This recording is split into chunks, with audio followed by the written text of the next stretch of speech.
Good evening, ladies and gentlemen. It is my honor to welcome you to Professor Daryai's lecture, The Muslim Conquest of Iranshahr and Its Aftermath, brought to you by ISA. My name is Niku, and I'm ISA's Communication Director. As members of Iranian Student Alliance in America, we wish to increase the general public's awareness regarding Iran and the historical, political, and social issues affecting the Iranian community, and to promote the Iranian American identity and culture. We want to encourage Iranians' representation and involvement in the American political arena, and ultimately provide a forum to address and discuss issues concerning the greater Iranian community. Dr. Turaj Daryai was born in Tehran in 1967. After a series of travels from the young age of 4 and attending various institutions both in Europe and the United States, he attended the University of California, Los Angeles, where he received his PhD in history in 1997. It is also our pleasure to have Professor David Stronach with us tonight. David Stronach has been Professor of Near Eastern Archaeology at the University of California at Berkeley until he retired in 2004. He has excavated at Pasargadae, the capital of Cyrus the Great. He is undoubtedly one of the world's top experts on Pasargadae. The breadth and distinction of his scholarship have earned him many honors and awards. Please join me in welcoming Professor Stronach, who will introduce Dr. Daryai and talk about his scholarly contributions to Iranian culture.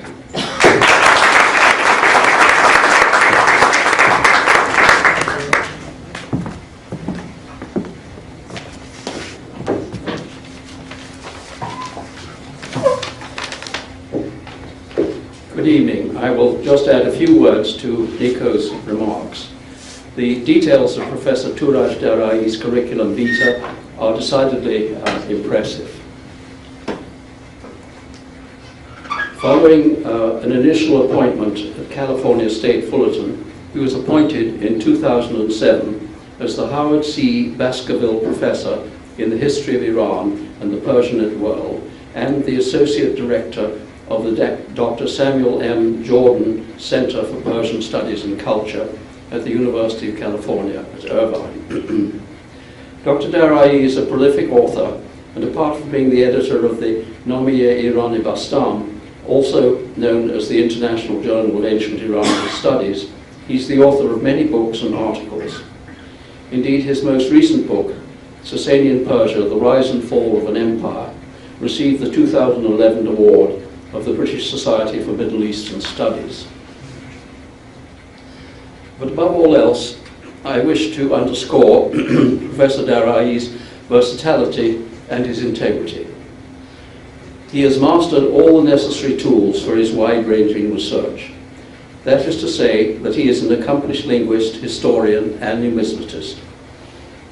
He has a keen eye for social interactions, for the value of the history of food, for example, and for the difficult nuances of religious interaction, whether between Zoroastrianism and Christianity or between Zoroastrianism and the Muslim faith.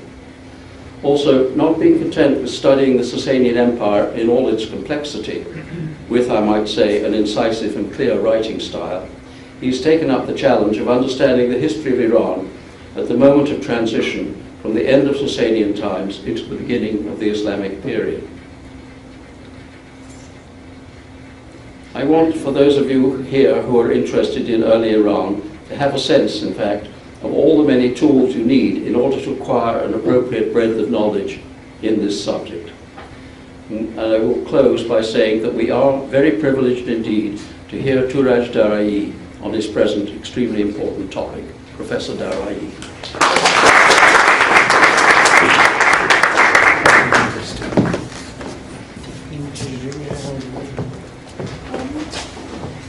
Should I be holding this?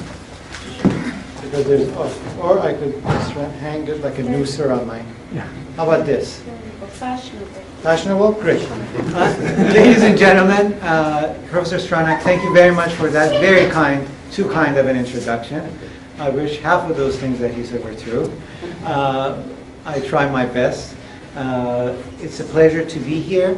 I'd like to thank ISA, what in Persian is called همبستگی دانشجویان ایرانی در Berkeley, Iranian Student Association of Berkeley, for the kind invitation, as well as the Near Eastern Studies Department, where we have the distinguished professors, Professor Stronach here, Professor Azarpay, and Professor Schwartz here before us, and also Professor Vivina, who has come from Stanford, who is my dear friend. If you cannot hear me, I suggest you come a little bit forward, and then I think you will get a better sense of what is going on. Now, the topic I've chosen today is something that is, I don't want to say dear, but very important to many Iranians. In fact, I like to invoke or paraphrase something that William Faulkner has said, and so much has been repeated even by President Obama and others, this quote, that the past is not dead, in fact, it's not even past. In fact, the Arab-Muslim conquest for many Iranians is as if it took place just yesterday. It's somehow imbued in our psyche, the way we look at the world, the way we judge the nation state of Iran, but perhaps what I call Iranshahr, from Oxus to Euphrates world, how it's turned out to be, and why perhaps hasn't done the way we imagine it should have.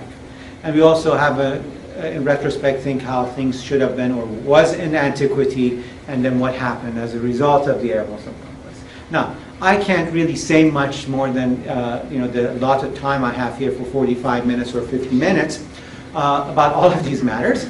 But what I will do, actually talk about today is, according to my view, of course, sort of a non-judgmental view of what seems to have happened between, let's say, the beginning of the 7th century, 628, let's say, with the death of the last great Sasanian king of kings, Shahanshah, Khosrow Parviz, who struck these gold coins, if we agree that these are indeed his coinage as opposed to Khosrow I. I will begin from 628 and then try to go all the way to the 8th century. That is for about a century and a half, to see what is going on in some parts of Iran, so that doesn't mean that this is going on everywhere, and try to perhaps come to some sense of conclusion as how the Iranians reacted, interacted to this great Muslim sweep that defeated not only the Sasanian Empire, but the Chinese, the Turks, the Byzantines, virtually everyone that they fought against. Okay, that is what I will be talking about. So after the defeat of Khosrow Parviz, which has its own long history, which I'm not going to talk about, I traditionally divide the end of Sasanian history into three major periods. The first one is the period of fratricide and the waning of monarchic legitimacy. That's what I call it, at least. This is a phase of, indeed, disintegration, in the sense that Khosrow's son, Kavad II, comes to the throne. And he is going to eliminate his 17 or 18 brothers, that is, have him killed. In this way, you have most of the legitimate heirs to the Sasanian throne being actually eradicated. That in itself is a great blow to this Sasanian empire. One of my students is working now on environmental history and plague. He is now writing on the plague of Shiruyeh. In fact, during the reign of Kavad, a plague seems to have taken place in Mesopotamia and southwestern Iran that had a devastating effect. We rarely think of natural causes, the issue of irrigation, its upkeep, as well as plague, and the effect that it has on the economy and actually the politics, and that's what he's doing. And the plague seemed to have been also very important, which, according to some accounts, led to the death of Kavad II.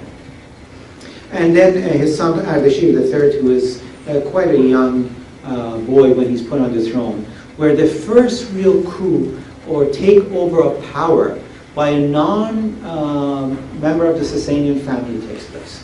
The famous Sasanian general, Shahbaraz, who had done wonders for the Sasanian military in the 7th century, in fact attempts and is successful at taking the throne.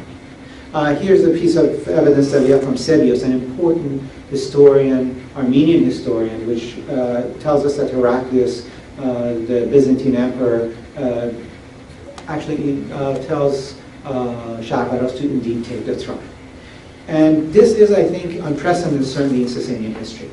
That is, if we look at Sasanian ideology, the idea of the person from the family of Sasan is endowed with what we call khware or far, as many of you know in Persian, the special ingredient that brings legitimacy to the Iranian world, to the king, and where it's manifested in various ways, including this halo, as you see around the king's head, is very important, and it stated, according to Sasanian ideology and in the Persian text, it stays with the rightful king, and of course the Sasanian king, who is ruling over this territory called Iranshahr.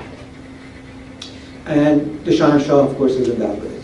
For the first time now, we have a general who thinks that there is no need to be from the family of Sasan, and in fact, you could be endowed with the Khwara as well. This is a great breaking with the tradition. So not only you have now plague and defeat, but also the takeover of power by a non-Sasanian family. That is the first period of, I think, this beginning of decline of the Sasanian Empire. The second period, which I call factionalism and division, brings about a number of rulers, some of whom we do have literary evidence about, so early Islamic sources, Tabari, Tha'alabi, you know, and the Persian sources, Bal'ami, Farsnami, Ibn Balkhi, you name it, they do mention it, and there are a few that are missing, which we only have numismatic evidence, that is evidence from the coinage, including Khosrow III and the fourth probably, and Epirus. So we know a series of kings are mentioned, Queen Buran, Azar Midokht, Khosrow III and Khosrow IV, and Epirus. In between 630 and 632, which is a bit odd. For about 2 or 3 years, you have about 5 or 6 kings and queens minting coins, apparently they're ruling. How is this possible? Is it that they are ruling one after another?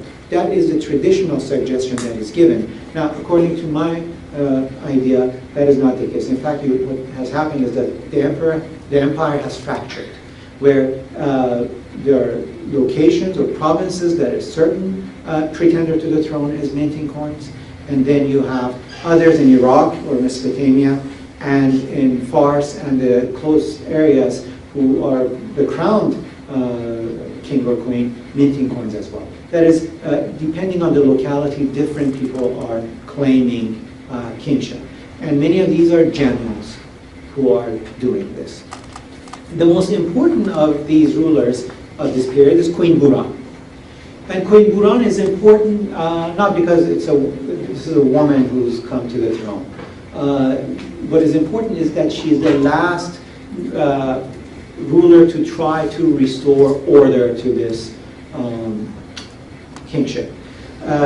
Every single source, it's meager, that talks about Queen Buran states that not only she tried to make peace with the Byzantines and return the true cross, what was taken by Khosrow, but also to restore order within the empire, and also restore the ideological breakage that had taken place with Shahbaraz. For example, we have this beautiful, the traditional silver coinage of Sasanians, and we know this is Buran, her name there, the earrings and the braided hair. But then she also minted a gold coin. This is a medallion, special medallion, which states Buran, restorer of the lineage of the gods, which I suggest that is reverting to, or mentioning his father, Khosrow. He's saying that he's restoring the tradition of Sasan. So there's ideological implications, but also practical implications with Buran. Buran is eliminated, and while she's there or eliminated, we have these other strange coinage of a Khosrow, and there are two sets. A Khosrow III, who probably is in Fars, and a Khosrow IV, who is in Khuzestan. So these, you might say generals, perhaps warlords, are minting coins suddenly in their own name. They may be the family of Sasan, or more probably that they are simply generals who have power, military power. Now, my colleague and friend Parwaneh Pousheriati has written a very exciting book called The Decline and the Fall of the Sasanian Empire. I think it's a book about 500 pages long.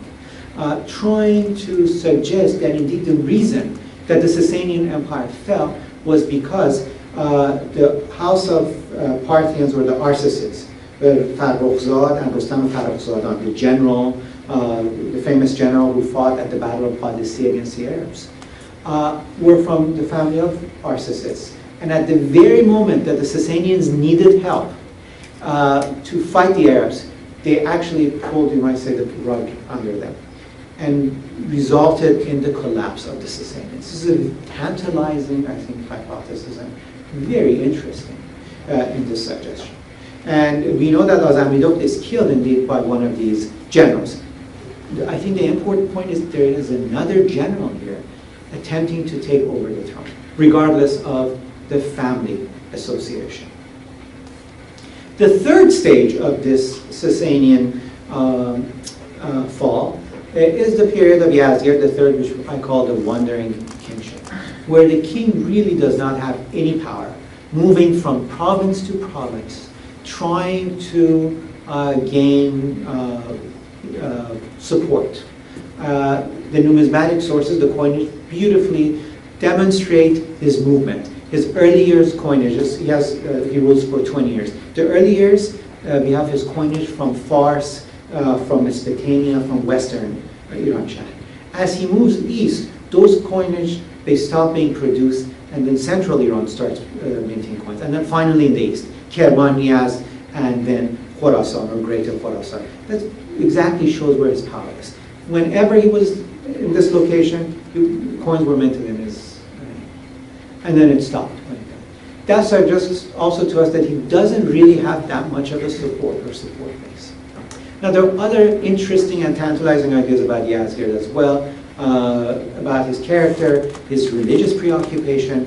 An Italian sinologist, Antonio Forte, about 10 or 15 years ago, wrote several interesting articles about Yazdegerd and his family, who apparently we thought had paid for the building of Zoroastrian temples in China. Forte has suggested that indeed these were Christian temples and not Zoroastrian ones, which is kind of interesting. But not to, again, for me to judge what it is, but we know if you read the Shahnameh, it's a popular tradition based probably on the Khodai Namak version, that the people who find Yazdegerd's body after the miller has killed him are Christians, who give him a proper burial. So there is something about Christianity that seems to be lurking here vis-a-vis the family of Sasan. And I should just also mention that we know that in the late Sasanian period, there is gravitation by a certain group, certain family members of the Sasanians and the nobility towards Christianity. And Christianity is quite popular. Now, if that had a hand in his support or lack of support, is a hypothesis that needs to be proven. But all of this is taking place. So the conquest is much more conquest, that is what is going on internally, until we get to the Arab Muslim conquest. Okay? Are you okay? So, how did the conquest take place? After Yazdegerd is killed by a miller, as we're told, in 651 in Khorasan, at the order of Mawdui, we also come across the conquest. How? How did the Muslims conquer the Sasanian Empire? This is one of these questions that many people have tried to answer, and depending on your nationalist view, if you have a nationalist view, if you have your pro-Islamist view, your ideological view, if you're left, or you're secular, you end up giving various reasoning and answers. In fact, there is, I think, a better study is to see what in the 20th century has been written about this event and sort of the ideological window of the authors than the event itself that took place in the 7th century. I was just mentioning to Professor Stronach, when I was growing up, reading in Persian mainly, since I didn't know any other language, most of the things I read about ancient Iran were through translations of Soviet bloc historians into Persian. This is who was part of the Iranian Communist Party and the Tudeh Party.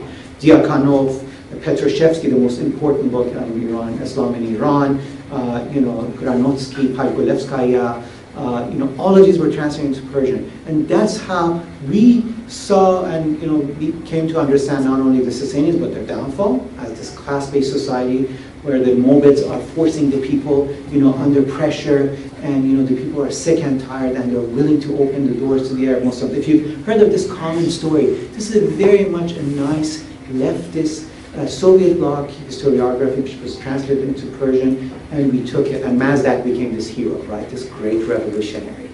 This is how we've gotten this idea. If you look at the sources themselves, there's none of this that you see.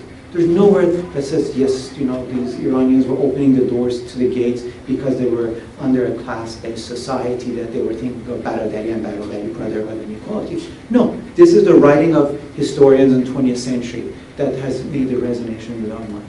Especially if you were raised in Iran, that would be what would you have gotten, at least.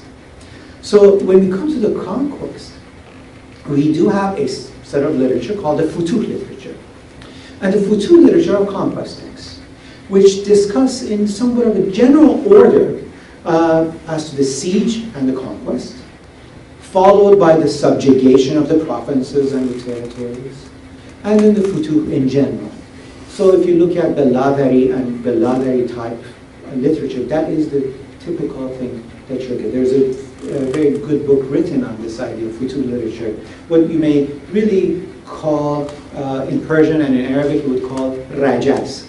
It's really a boasting type of a literature, where a group of people who don't have a great organization, as here we're talking about the Arab Muslims, are able to come and defeat this empire that has innumerable army, well organized, very nicely dressed and so on, where there are these people in ragtags and they have no real organization, but God willing, they're able to defeat these Persians who are opulent and arrogant. This is the Rajas type of literature, of Baladari, the Futuh literature, that also has made a dent in our psyche, of course, but that's an earlier type of literature as to why the Muslims are able to defeat the Persians or the Sassanians. So here's another historiography that is interesting. And this in itself, this Futuh literature is also retrojecting into the past. They're not writing this in the 7th century when the conquest is taking place. This is written a century or two after the conquest. It's written as sort of to try to boast to the Muslim community, to the Ummah, as to what had happened 200 years ago, how they're able to become the dominant group, and the Zoroastrians and the Christians and everybody else are these subaltern sort of the minority religions under their power. Okay, so you must also be very careful when you look at Futuh literature. You just can't pick up a ladder and say, oh yeah, conquered.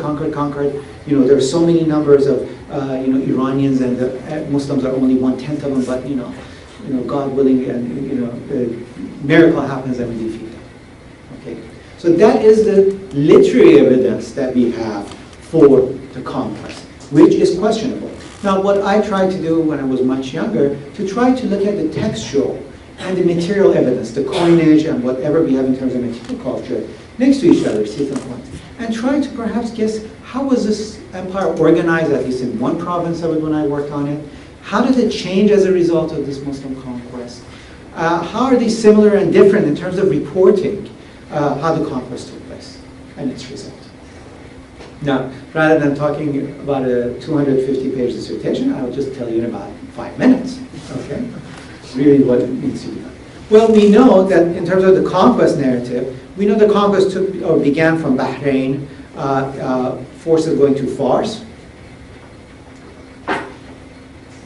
where the Caliph, Omar, says, has a famous saying in At-Tabari and others, who says, I wish there was between us and the people of Fars a mountain of fire through which they cannot reach us nor we them. It's interesting that, at least according to Tabari and some other authors, the Muslims weren't really interested beyond Mesopotamia and Fars. In fact, the general who takes or attempts to take Fars over on the behest of the Muslims is chastised by Umar. It seems that Iraq or Mesopotamia, Iraq was their center of interest, and they wanted that now, be it because of its agricultural resource, its importance in various ways, and the population makeup, which had a large, of course, Iranian and Aramaic speaking and Jewish and other groups there. That seems to have been the point of interest to them. But it does happen that the conquest takes on because the Muslims, while early on, are defeated in several battles. At the big battles, they are successful. The most important battle is the Battle of Qadisiyah. That is something that probably every Iranian who has read history knows about and thinks about even today. As I said, invoking William Faulkner's term, the past hasn't passed. Qadisiyah just took place yesterday.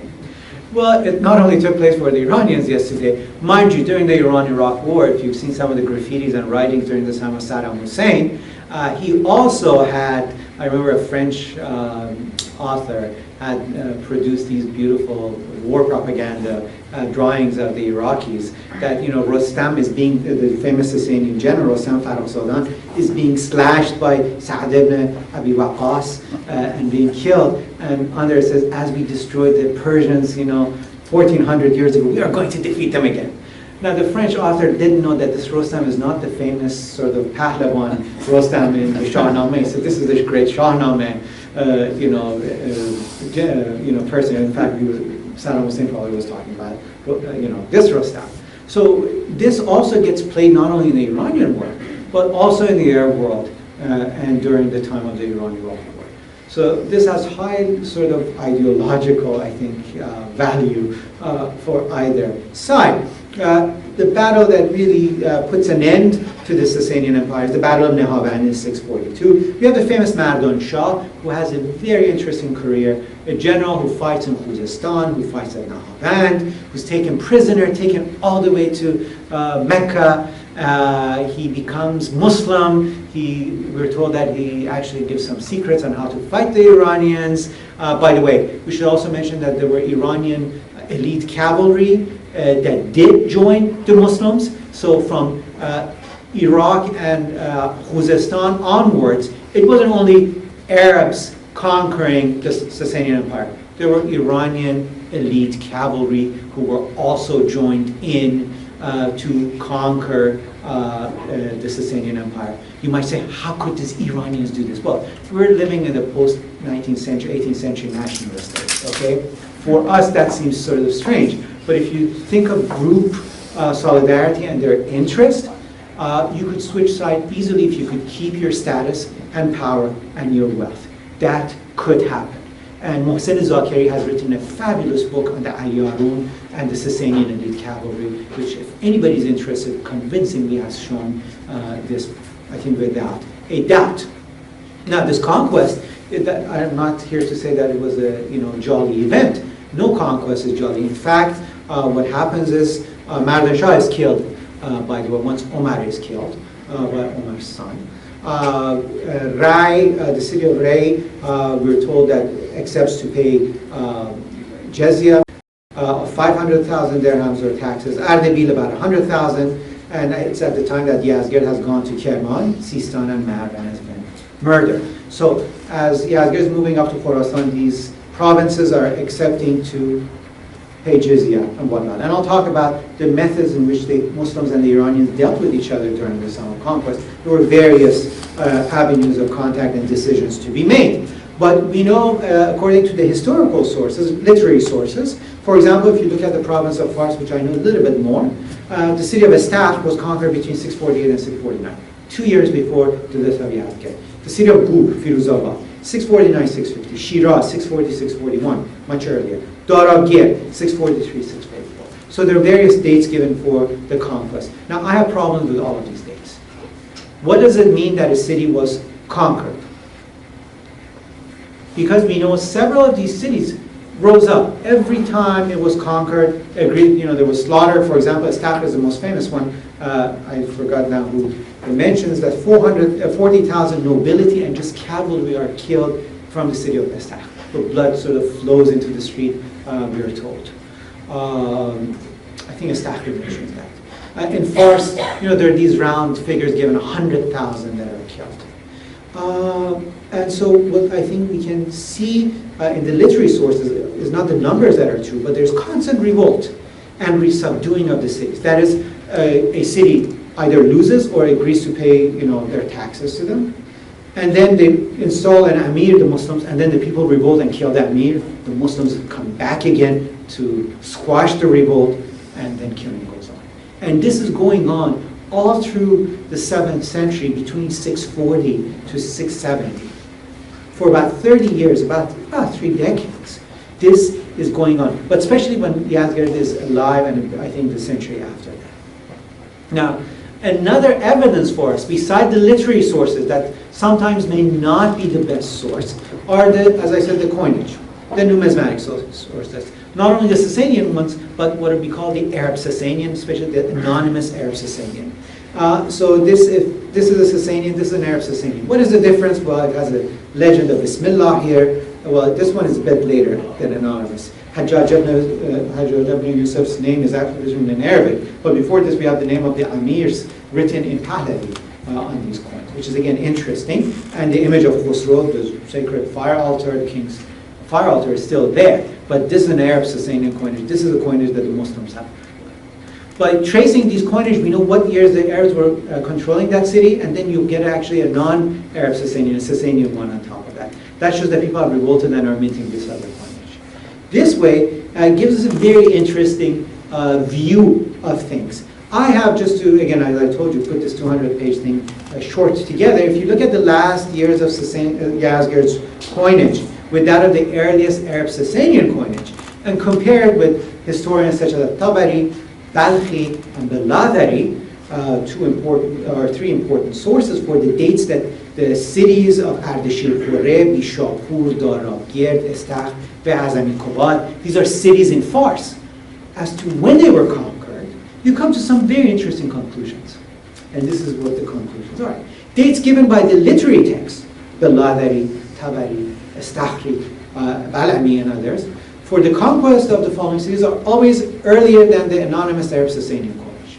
So the coinage which I tend to trust more tend to say that these cities weren't conquered so quickly. And probably the first time the cities were conquered, that date was used in the literary sources. Although the literary sources also are not unison in their description. And that should tell us again that there were further revolts. Arab Sasanian coins begin with the first year after Yazdgerd's death. His rule was recognized till his death, at least in Fars, at least the initial point. There are discrepancies for the date of the conquest in the literary and the numismatic evidence, as I have just mentioned. So, does the Sasanian Empire come to an end with the death of Yazdgerd? That has been the traditional idea. Nowadays, there's been further work done that while Yazdgerd was murdered in 651 by an Iranian or Miller from Khorasan, Yazdgerd had sent his sons and daughter to the east, further all the way to China. Remember I told you about Antonio Forte and his studies on what Yazdgerd was willing to pay in China. And we're told that Piruz, one of the sons of Yazdgerd, goes to the Chinese emperor to ask for help. And indeed, he's given a force of Turco-Chinese army and is able to establish what is called the Second Persian Sasanian Kingdom in what we think is Zarang in Sistan. This is also corroborated by Tabari. Tabari also tells us. So it seems for a while that while with the death of Yazdgerd things were all lost, there is this last effort by the son of Yazdgerd, one of the two, to come back and indeed establish something based on operation from what we call now, of course, beyond a modern-day Iranian nation state, and what we call the Second Sasanian rule in Sistan. And this independence or rule begins in 658, about 7 years after Yazdgerd's death, all the way to 673. So still there are Sasanians in 673 claiming to be king of kings, legitimate kings, and they're there to take it back. So this idea that the Sasanian family were these weakling rulers who at the end just ran away is again another modern myth, really again due to modern historiography, the way things are written in Iran. In fact, we know Piruz was in Sistan, and by 673 we're told that he returns to China. And even by 675, he was attempting to take back the Sasanian Empire. I have written a short article about these very strange coinage of Yazdgerd, the third for year 20. We have hundreds of them from Sistan. And And the question is, why these coinage? You know, he wasn't there that long. Why there's this large number of coinage with the name of Yazgir, and sometimes on the margin it has a slogan free. I have suggested that this, in fact, is the coinage minted by Piruz and his other son. And so there were two sons, none of them put their names. In fact, they still minted in the name of Yazgir, the last ruler that, at least for many, seemed to have been important. We know in China, Piruz was given the title of general as a grandee in the Chinese court. He seems to have built temples in Xinjiang and died in 679. In fact, now, we do have a statue that is in China with an inscription that my sinologist friend has translated for me, and Forte, I think, has worked on it and done so as well, which says, Piruz, the king of Persia, the general of the right flank, and the Spahlet of Persia. So these Sasanians, at least family, was in China in the late 7th century. But that's not it. Piruz's son, Narseh, in 679, is not going to give up and actually fights the Arab Muslims for another 30 years, until 709 CE, until the 8th century CE. The Sasanian family is trying to get back the Sasanian Empire, where, of course, they're unsuccessful and come back to become the general of the left flank. There are still more of the Sasanian family who are trying to come back. The other son of Yazgir is Bahram, who in the Chinese sources, according to Forte, is called Aluhan, who he has, of course, identified with the name Bahram. And he seems to have traveled to Byzantium, to the other side, trying to receive aid from the Byzantine Empire. So one son goes to the east, one son goes to the west, trying to get help. Now, here there's a nice Pahlavi, if you want to call it, poem. Sometimes people call it a Persian poem with, Pahlavi script, called Abarmadan Bahram Barzavan, and the coming of Bahram, the miraculous power. It's a Middle Persian poem of the hope and desires of Zoroastrians that Bahram would come and destroy the mosque, raise the mosque, and establish fire temple. This was always connected to the savior in the Zoroastrian tradition.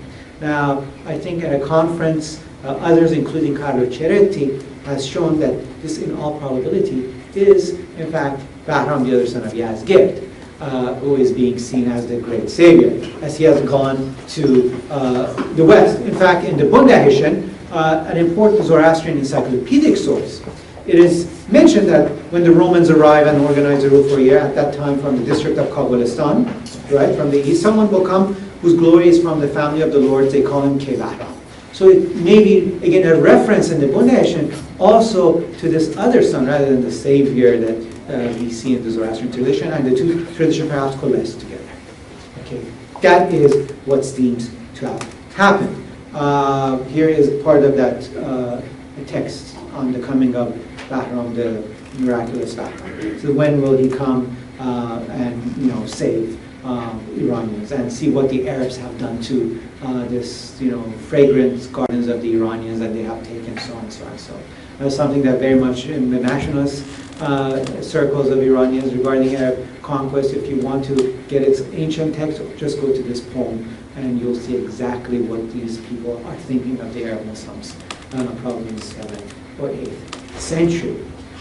So this is the coinage, or the last great coinage of the Sasanian world, minted by Piruz and Bahram. Even Bahram's son, Khosrow, who in Chinese sources is called Julo, or Julo. Johan knows Chinese quite good in it, so he would be correcting my pronunciation, but with apologies, is also mentioned to have asked the Turks to help retake Iranshahr, but is unable. To conclude, I would say the first part, well, no, more than the first part of my talk, so if you could just bear with me a little bit longer. The fall of the Sasanian Empire was due to internal dynastic fighting. That we know, and we look at the three periods that I suggested, right? Generals of the empire militarized the empire, in a sense tried to take over the empire. If you know your Roman history, that sounds like 3rd century Roman Empire, or the 4th century, or the 3rd century, you should say, Baric emperors. sounds very much like where generals are just, or armies are raising their own general as the emperor. Of course, the emperor sometimes lasts a couple of days and is assassinated. And then another general is raised. And that seems to be the case, for me, at least in the late Sasanian Empire in the 7th century. What is going on? So multiple rulers or generals ruling over the Sasanian Empire. And as I mentioned, the only way to explain how so many kings and queens minted coins in less than a decade is that they were ruling at the same time in various ways. Also, only after 650, it is only after then that the Arab Muslims were able to mint coins in Fars. That's the province I know them from. And the numismatic evidence suggests this theory, but pushes the date back to 651 and 652, a year after. And I think there were ideological reasons why Yazgir III's coinage in Sistan were minted with the year 20, because of their two sons. Lastly, the Sasanian family still hoped to conquer Iranshahr in the 8th century, so things aren't finished by 650, and Arab Muslims were able nominally to get access to the cities. Okay? Arab-Iranian encounter. So let's look at practicalities. What happens when Arabs and Muslims and the Sasanians or the Iranians meet? Well, there are various scenarios. One, the Muslims give several options to the conquerors, or to the conqueror. Convert, become part of the Islamic world. Or accept Muslim rule. You don't need to become a Muslim. You pay tribute, but keep freedom, practice your own religion.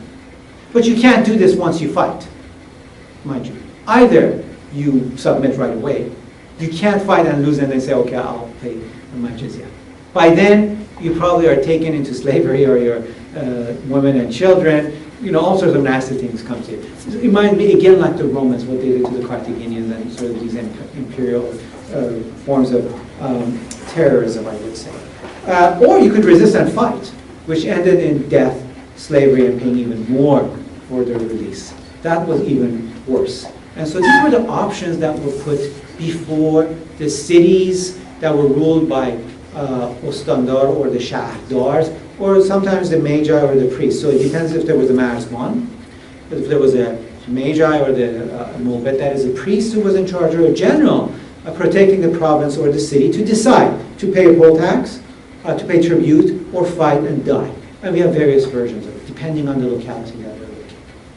So the province of Fars doesn't look like province of Azerbaijan. Azerbaijan doesn't look like Khorasan. Khorasan doesn't look like Sistan. We cannot make general assumptions about the entire thing. Once every single province is studied, then one can actually bring together all of these studies I know. So Michael Morney has studied Iraq. I have studied Fars. Harwan Pusharti has studied Khorasan. Again, many other provinces remain to be studied to see what happened during the Islamic transformation. Then you could make a better guess than what we usually do as sort of the generalities. In the 7th century, we also find some very interesting copper coinage, which I call independent or dependent lords. This is, in fact, during the Umayyad period. In the Umayyad period, we really think that, Iran is part of this great Islamic empire. It's done, but in fact, things are not as simple as we see. We have coinage, and I'm going to spare you all of these people, but just give you the name of a couple of them: Azad, Mansur, Farrokhzad, and Dara, who made very interesting coinage. Rika Gizlan is the sort of the master of this period of studying these copper coins. And what we see are remnants of the Sasanian tradition, of course, in not very nicely done coinage. And they take place after the death of Ali, the 4th Caliph, in 661, where Muawiyah is attempting to control the caliphate. So there's general chaos. There's infighting between the Arab ruling elite. And at that time that there's this infighting going on, we find suddenly the emission of these copper. Okay, and that is interesting as to the localities and sort of the, you might call it, imperial or the rule. That again reminds me something like the Persis coinage, if you know about the Persis coinage and the Parthians and perhaps, but you have people who are perhaps independent or dependent on the ruling elite and are allowed to mint coinage. So here's Hajjaj ibn Yusuf, the governor of Iraq and Iran, late 7th century, 8th century, who has the typical Sasanian coinage. But then we get this type of coinage. The drawing is better because these copper coiners are in such bad shapes. At least you get to see the shape of it. Look, the obverse is the image of a Khosrow type with the winged crown. Pahlavi, there's the name of Farrukhzad, and I think that is Khwara Afsud. Martin, is that correct, Professor Schwartz? On the side, I think that's Khwara Afsud. It still has Qadr Afsud. And there's Farrukhzad, if I'm not mistaken. You get typical Sasanian iconography has a legend of the line. And this is between 693 and 698. Okay. Now, and look at the iconography. You don't have a fire altar anymore. You have what I would call a simor, perhaps, a simor, which is very interesting. Why has the fire altar changed to a simor after the fall of the Sassanians? Here we have a coinage of Farrukhzad, another one on the left-hand side, and you can see why it's not so easy to do that. Rather, the legend is good. I think what is happening here is that the local Iranian military or elite have come into an agreement with the Umayyads to create an Umayyad Iranian confederacy to sustain this empire of the Umayyads. That is, the Umayyads have agreed to deal with the Iranians. And this is so very different from the traditional, if I can use Shiite historiography of what has happened. Shiite nationalists. That is, your Shiite and nationalists, so you say that, the Shiism was good, it was the Arabs who were the bad ones, right? But what here we see is the Umayyads are the ones who are actually cooperating with the Iranians, if my suggestion is correct. So why, perhaps this is a wrong term to use, that the coinage is being de-Zoroastrianized, because Simorgh is of course very important, but Simorgh lives on beyond its Zoroastrian identity in Persian literature and the Iranian tradition. I think perhaps something is changing, and the Simorgh is, you might say it's kosher, it's okay to put on the coinage as a symbol of Iranian identity, except not a fire temple or a fire altar. That is a no-no, okay? I'm just using this famous of Dodd's words and back because my professor Hans-Peter Schmidt wrote a 120-page article on Simorgh in 1980, which I had to read. Well, no, I didn't have to. I love it. With Farrukhzad, just to mention one of these people, as again, minted coins not only independently, but has the name of these governors.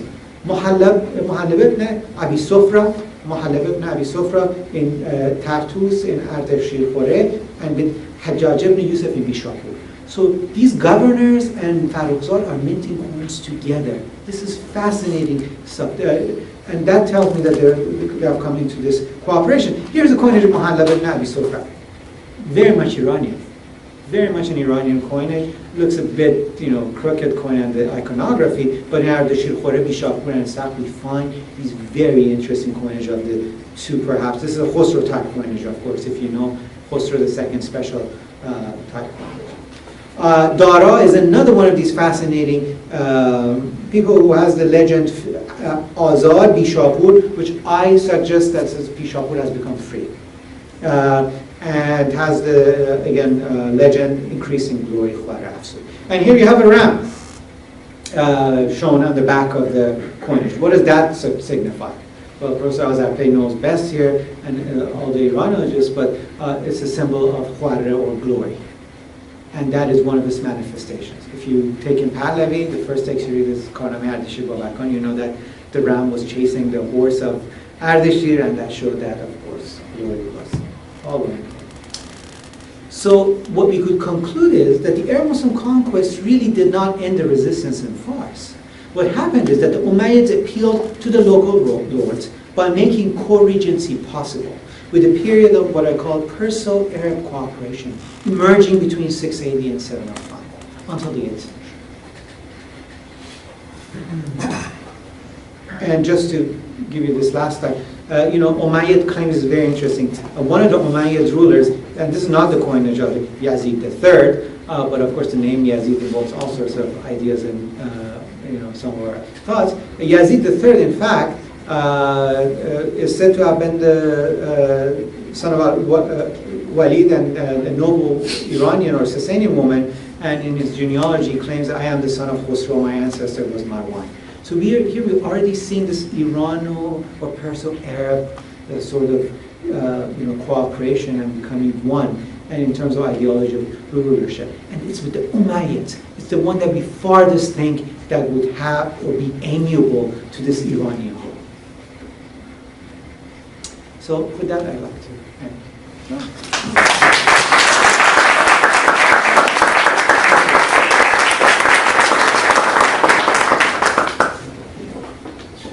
I'm open for questions, if there's any. I don't know anything about the coins, but I think about the language. And, it seems like, you're right, they went and took Babylonia, and over there the language they speak is Arabic, and then further past them, the language is more Persian. So, can you tell us anything about that? Sure.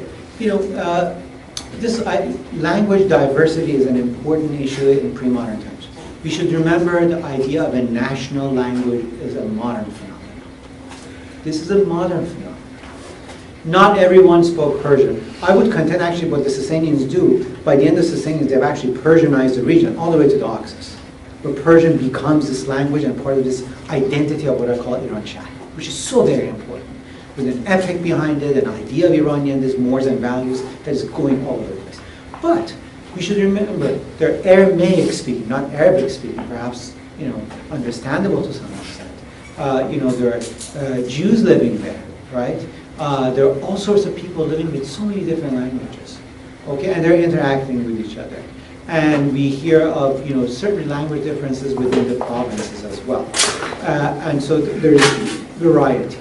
Now, Pahlavi was the language of the court and the language of communication, so it has some resonance more than others. You might think of Persian today as having playing the same role. If you don't have Persian as a national language, or a language that is language of the court or the system, no one is able to really interact with each other. It would be chaos, okay? That is what's going on, I think, in general, in terms of the language linguistics. Sir?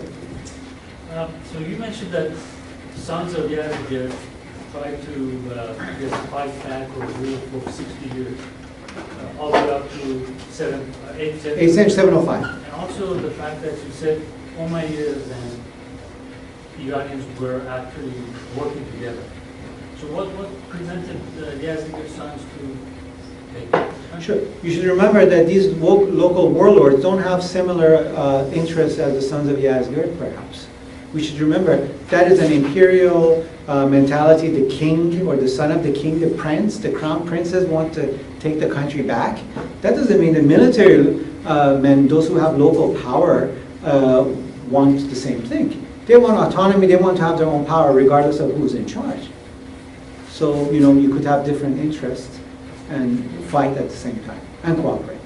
So the fact that there was a dynastic conflict, that could explain the fact that all those guns, as I guess Dr. Khoshayyati was suggesting that maybe the 7 houses, yeah. houses didn't support themselves. That is Dr. Khoshayyati's contention, which is, I think, quite interesting and I would say tantalizing. I personally don't agree with it, although I think it's a great book. It really opens up so many questions. It's fantastic. And her main thesis is the house of the Arsacids, Parthians, are really responsible for this downfall. I think she's giving too much importance to the Parthians as a sort of one of the reasons. I think these are warlords in Fars. They're not from the house of, Arsacids. So I think it's locality and interest. It's local interest, sort of group interest. Sir? This Simon was really interesting. I know the importance of it from the Iranian side, but do you think it was chosen by the Arabs as well because of their nomadic background? No. I think Farrokhzad is choosing this symbol. It's an Iranian idea, and it's an Iranian idea that I think is to a lesser extent perhaps at conflict with Arab Muslim mores and values. That is, by the end of 7th century, fire altars are not the regular reverse symbol that you want to have. Okay, that's not what you. But a Seymour, which to an Arab Muslim probably doesn't mean much, right? But for Iranian tradition, is a loaded culture, it has loaded cultural value, can certainly be there. It's still Iranian, but it's okay to both sides. Yes, Professor Schwartz. I was exceedingly struck. I think anyone who's immersed in this history is struck by that substitution of Seymour for the fire altar. You showed a textile with a Seymour. What is the convenience of that textile? I have no idea. I've just taken that. The closest thing I can think of that is Prince of Persia. If you look closely at the film, there's a part that has these banners, and the banner of Seymour is exactly played right there in green. Oh my God. That's why I've just took it from the internet. So I don't know if it's a textile from Egypt or if it's probably not Egyptian. But so an art historian who's presently living in Berkeley, Carol Beard, has done some very interesting research on Seymour, and there may be a missing link here for her, and I think you should. I would be glad to. You should get in touch with each other. Absolutely. Very. I don't know if I understood right. You referenced something to Shias, and the date was like 692 or 695 or something like that. Mm-hmm. And what I've heard, Shia was really started during Safavid. Did it exist at that time? 680. What has happened in 680 CE? Imam Hussein, it's Karbala. Yeah, but It's been Shias... that has already, I mean, these events resonate and has made, real impact in the Middle East, in Iraq. I mean, in Kufa, and around it's already, you have factions who are pro-Ali, the faction of Ali. Now, what we call as sort of church Shiism, or what we call as institutional Shiism, the Safavids make it current in Iran as the official state religion. But certainly there are Shiite elements and family ruling dynasties in Iran already in the 8th century. Named Shia? Well, we call them Shia. They're the various type of Shias. All the way up north in Caspian, Zaydis. Zaydis are up there as it is the Ziyaris. They're up there operating in Yemen and in the Caspian Sea, by the Caspian Sea. There are certainly Shias in Iraq. That is their center of power. Ali and, why is the battle taking place in Kaaba? Because Ali and, Hussein, that is their power base, as opposed to the Umayyads who are in Syria. And what I'm saying is interesting that these local Iranians are making alliances with the Umayyads there. Yeah. Right? They're not doing so. Something else of interest, that I should state. Please, and then please. Yes, I don't know what this is. I'm aware that you may be asking a very uneducated question No, in your field, please do so. but nevertheless, taking modern theories of the formation of the cultural self and postmodern theories of cultural theories, things like that, what was the interaction between, let's say, the local Iranian mentality, and if there is even a possibility to say that there was such a thing, taking all the diversities of different areas, and the incoming Arabic influence, because I see these are like two very different ethos, types of ethos. One is nomadic and conquering, and the other one is sedimented. And then the question which is coming second to that will be, is there a possibility that the Iranian influence can be counted in the history of Islam itself and separation of Sunnah and Shia trends? Let me answer the second question. That was the traditional explanation in the 19th and perhaps early 20th century. Shia is Iranian and Sunni is non-Iranian. But that's really Iranian not. in what sense? It's not. It's not. I'm saying that's not really the case. This is the post-Safavid that we get that sort of a viewpoint. Iranians were dominantly Sunni until the coming of, at least if we don't have rough, exact numbers, but dominantly Sunni until the Safavid period. It's on the Safavid period that we get this change. Your first question, in terms of the interaction, well, what I try to show is that you have the leaders of these cities, either priests or generals or the mayors want, deal in one way with the conquerors. Submit, pay, jizya, convert, or fight and die and get. That's the three type of general encounters that you get with them. Now, go ahead. Did I answer your question? Is there such a thing as quality self, as a configuration, as a psychological configuration in comparison, and can it be compared in general with the self which is coming in with the Arabic conquest? And if you completely dismiss this question, I will be No, I won't. I think it depends what sources you look. If you look at Zoroastrian sources in Middle Persia, there's certainly this idea of self and the other. That dichotomy is clear. It's just really sort of the boundary is clear.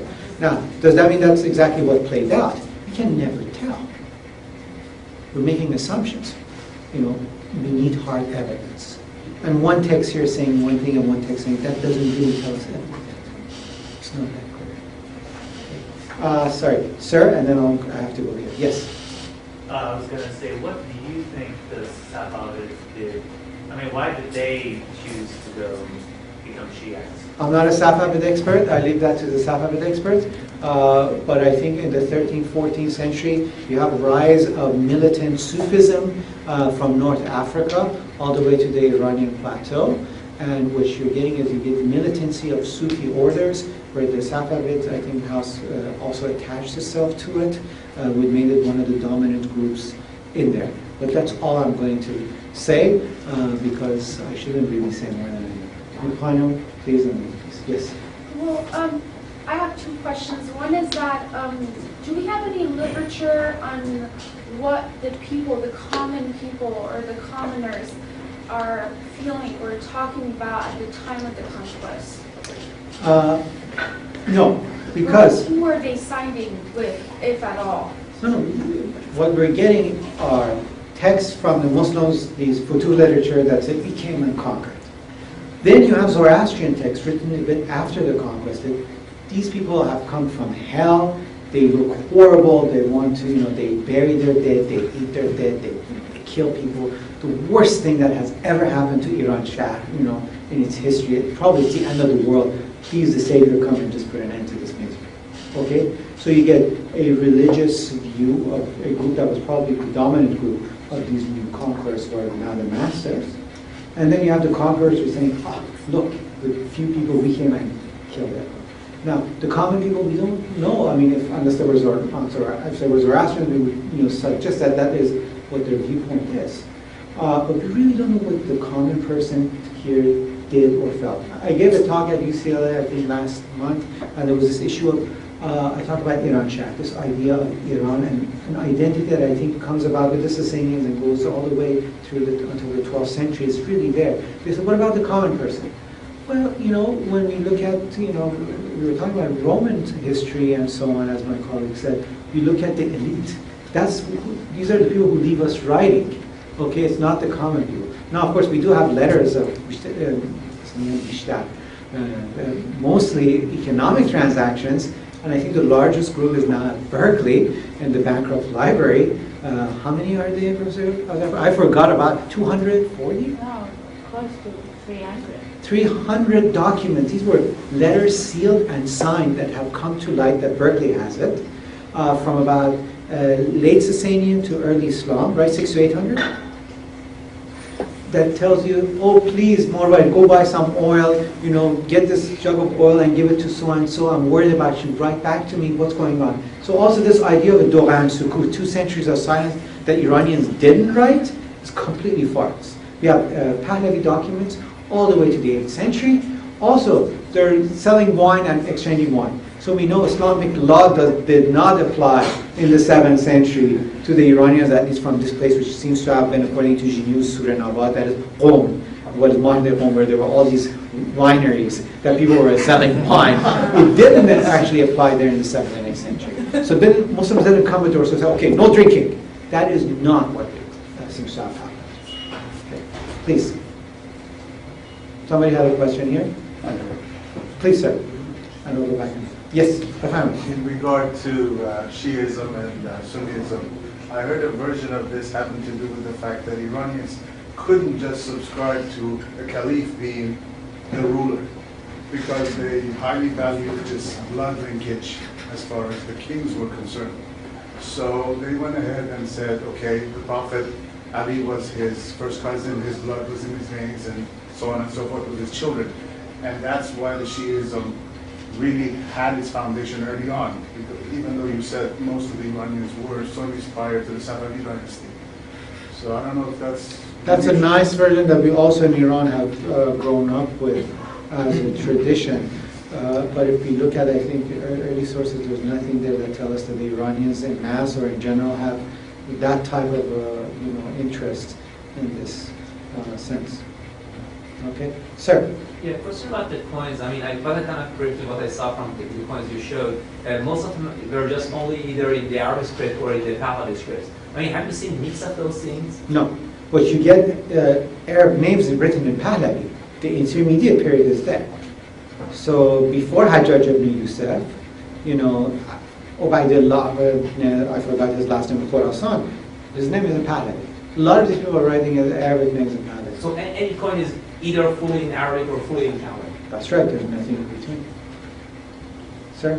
Question about the famous story what the wife of Imam Hussein considered the princess of Iran, the daughter of Yazid.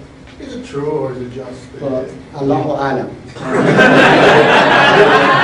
God knows. About that or something? I should say again Allahu Alam, but I should also say that about 5 years ago, no, about 10 years ago, the most interesting manuscript was found, I think, in Astan Quds Razali, a text called Ali Nameh.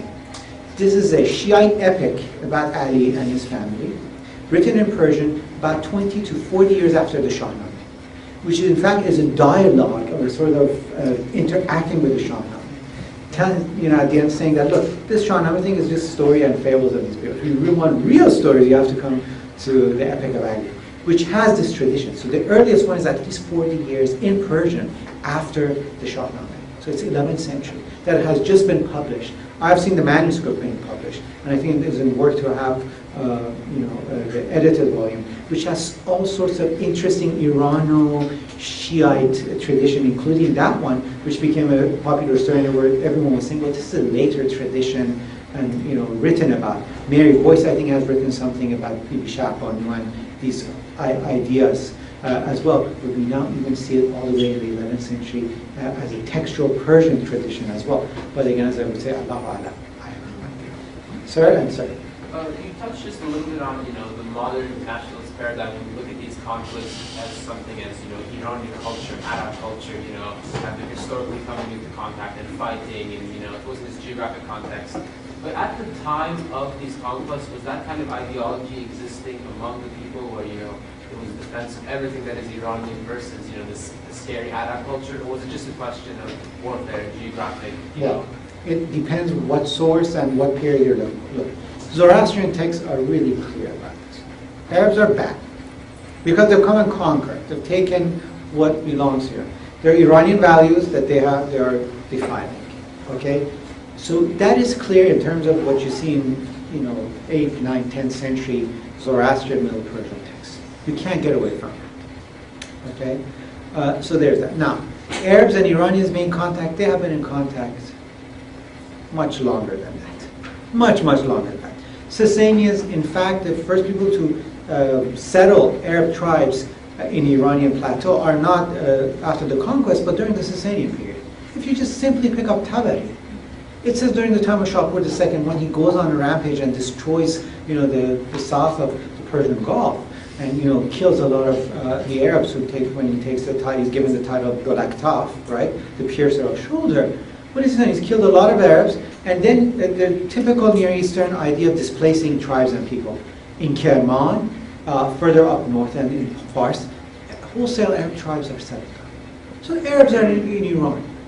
It's not that there's this, complete demarcation. Now what happens is there were walls built on the sides of this Sassanian Empire to keep nomadic forces coming in, be it Arab nomads, be it, nomadic forces in the northeast, or the ones coming from the Caucasus. So it's not Arab, but it's about, I think, people who are nomads and how to deal with nomads. Either you settle them or you fight them. Sir? I have I a want to go comment. this way. I have Yes. a comment and one question. The comment is regarding whether the Iranians embraced the Muslim invasion, which, like you say, we don't know. It's not documented what the commoners thought about it. But I think of like the U.S. invasion of Iraq, where Saddam Hussein wasn't exactly a very popular leader. You know, he killed lots of people. So your common Iraqi probably didn't like Saddam Hussein. Nonetheless, they didn't really want a foreign government occupying their land and their homeland. So in that sense, I think, so my comment is that logic tells me that it cannot be that the majority of the Iranians, openly embrace these invaders.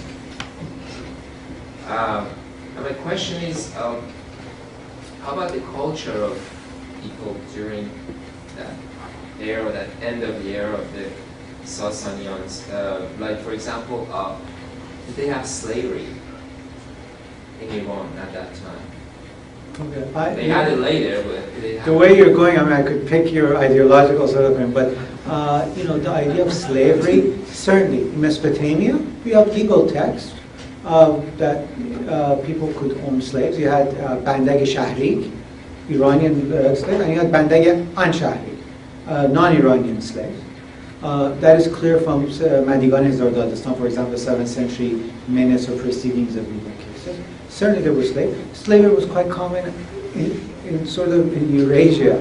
It's nothing outstanding to pick out about the Iranians, to say because they had slavery. No, the Iranians had it, the Romans had it, the Chinese had it. Everyone had slavery. That was a common idea. So this idea of bringing freedom to slaves as sort of these, freedom projects, that was not really part of this mentality of late antique world. Okay.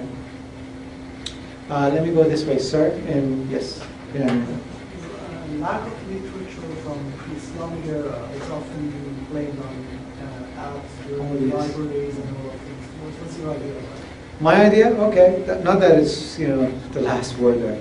I think, first of all, I'm now more and more pushing with Professor Ravani. I've been talking, and tomorrow. We have a number of Pahlavi texts, some fragments of a few page or half a page, to really major texts, probably 200 or even more. We don't even know on the number of Pahlavi texts we have. After 100 years of research in Middle Persian, we don't still know the name of every text that exists. So, but then we say there's nothing there. So first, let's see what's there, and then see what's not there. Now, that is just one aspect. That's my sort of point that I'm treating. The other idea is, look, there were various types of literature there, right? What seems to have been of interest to the Muslims, how the king ate, what they did, how to rule the country, cultural texts and so on, were probably translated in Beit al-Hikmah during the Abbasid period, right? This great translation. And Dimitri Gutas and others have written on this. And what they're doing is mimicking Khosrow the First court, where they also were translating texts from Syriac and Greek into Persian. And the Abbasids are actually copying that tradition. So the texts that were important were translated into Arabic, and some of them later into Persian. Religious text remains with the Zoroastrians, right? They keep the texts that are important in terms of, so they can't keep up everything, right? Cultural texts, there are very few of them because there's of no use. Most of them have been translated. And those that are not use of either religious circle or these fall into disuse and leave. Arabic becomes, by the 8th century, the important language. That's the language you need to keep things. What's the use of having Pahlavi texts on how to, govern in the 11th century? But no one can read it, but there has been this language shift and change. And some of that gets used. Now, there's also destruction. We know, for example, when the Muslims came to Ctesiphon, apparently the archive did caught fire and was destroyed. In East, they were forced actually burning of books further to the northeast, greater Khorasan. So it depends on the situation and I think the type of text. Sir, please. So as you said that the Arabs before attacking Iran, they proposed to the Persian Empire to either become Muslim? No, during that fighting. So you go to the city of, Ardabil. You say, you have choice. You meet the local ruler out there. You want to fight? Okay. But, you're going to get killed, slavery, and you have to pay dollars.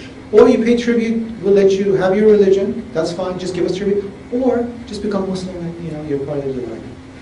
Okay, so can we say that they had more economical intentions behind attacking the other cities, rather than just making other people Muslim and converting them? Well, that depends on your text. Certainly, economic interest is very much important. I think Dr. Prushayati has also emphasized that.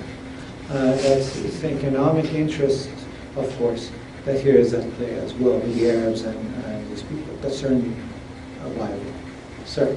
I was interested to know how much conquering Iran affected Arabs, because I think Iran has this quality that sort of observes the people who come across it into its culture, like with Mongols, different Turkish tribes, even Greeks to a certain extent. Have you come across any information on how it affected not just Arabs that came to Iran, but Arabs in mainland, in Arabian Peninsula, and how it affected their culture, how it affected their way of living? I think once the Arabs, of course, settle in Iran, what happens? The end result is they become Persianized or Iranianized. I mean, Persian is a language that survives in other languages. Arabic becomes a language of science and everybody knows. That is the important language of knowledge. But Persians does survive, and that suggests that these people who come, they settle and they become part of this culture. And I think that what you say as an Iranian, I can put my nationalist bit, is the beauty of this is that you absorb the conquerors, the people who migrate. I detest this idea of purity. That we have this original Aryan blood in all of our DNA, and somehow these others have come. These are just fabrications of, in 18th and 19th century, with all due respect, European sort of, romantic views, that got translated, which I don't want to get into, with people, Mirza Hani Kermani and Talibov, in Salah al-Noman and things like that, and that became current, unfortunately, among some of our people. Which has never been the case. Iran has always been a mixed bag, if whatever you call Iran. This Iran has been mixed ideas and mixed bag. Okay, sir. I was going to say, based on the numbers of Arabs and the vast, area of Iranshahr, it wouldn't make any sense for them to, be able to completely control the whole area physically. But they could maybe, move into certain areas and then pull back and then leave their leaders and have their leaders try to, build the society. And that's probably where you have all the mixing of coinages and slows the constant revolutions, revolts. I mean, it seems like there's a lot of mixing because it's such a vast area. Sure.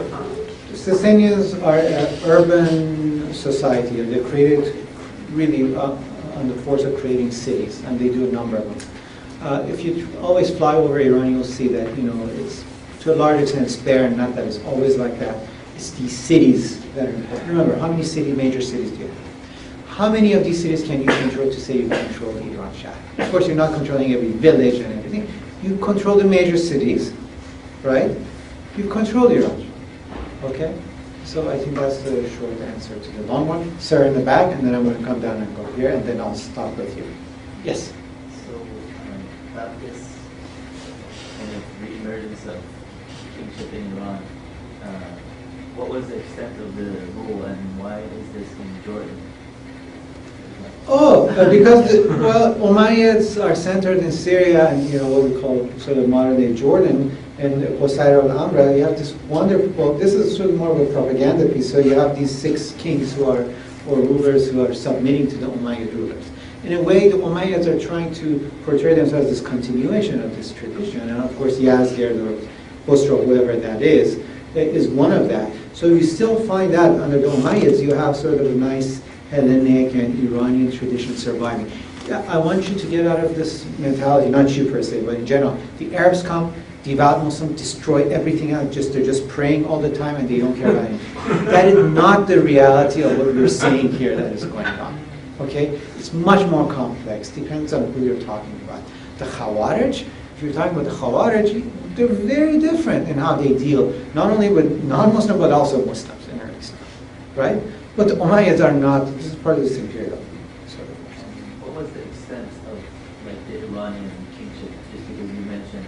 Well, I mean, we see that influences certainly probably until, Syria and so on. It did have an influence, although the Romans also had an influence there as well. Sir? No questions here? Okay. Sir? And then My question goes back to the archaeology side of your research. Your research is mostly based on the coinage, as you mentioned. that was when I was much younger. Yeah. I want to see how certain are you or general scientists are about the age of the coins. Oh, the coinage actually have dates on it. Oh, very good. So it did much better than text, I would say. Probably most texts. It's not all text, I would say most texts. Anything else? You want to know? I have a couple of books there you could see actually, so they're giving some detail on the Conquest of the Black One. This is the same Indian one. Okay? Or did you have?